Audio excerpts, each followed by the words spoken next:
Uluslararası Yardım Kuruluşu İHO Ebrar'ın organizasyona vekalet veren hayırseverlerin kurbanlarını Türkiye'de inşallah birazdan keseceğiz.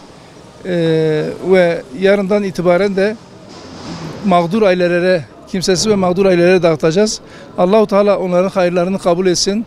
Mallarına bereket koysun inşallah. Kazasız belasız.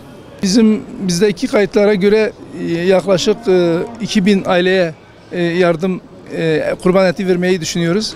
İnşallah muvaffak oluruz. Rabbim hayırlarını kabul etsin inşallah.